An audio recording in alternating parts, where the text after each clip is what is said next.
بسم الله الرحمن الرحيم. معاكم سمر من قناة تألقي في مطبخك.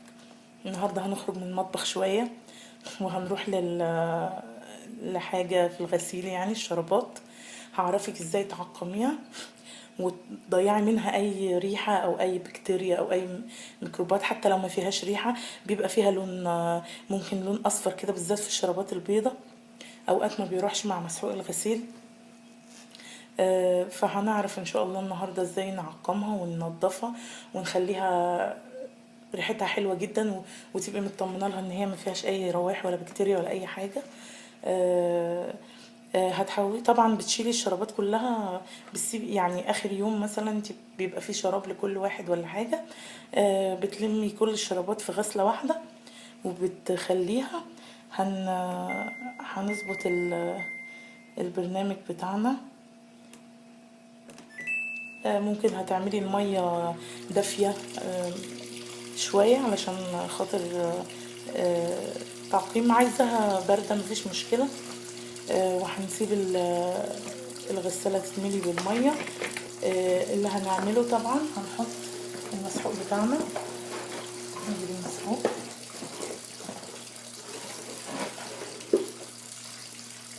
ده المسحوق بتاعنا هنحطه مباشرة كده، وهنسيب الغسالة تملى المية بتاعتها.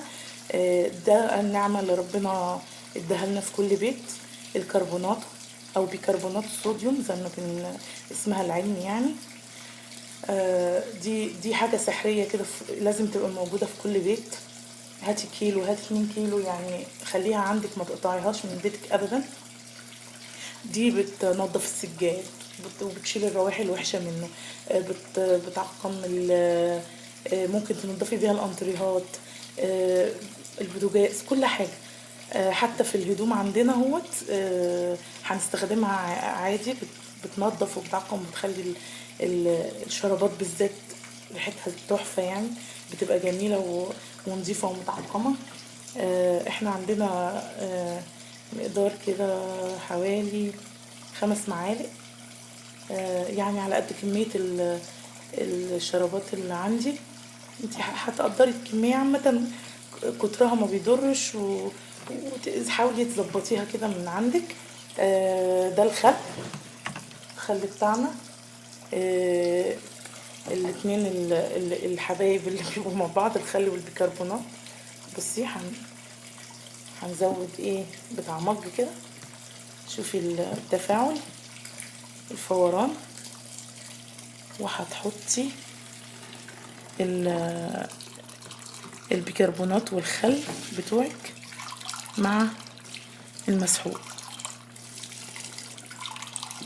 اهو على الشرابات مباشرة. دي حاجة سحرية يعني، ان شاء الله ان شاء الله هتفيدكم وهتدعولي.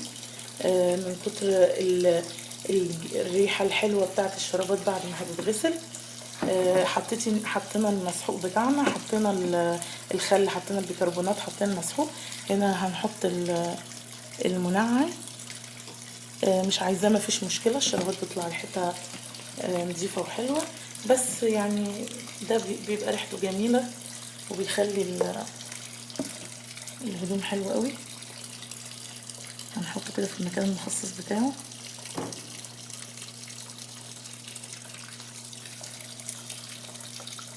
وهتخلي ولادك وجوزك هيحبوا شراباتهم من كتر ريحتها الحلوة ومن كتر نظافتها وجمالها.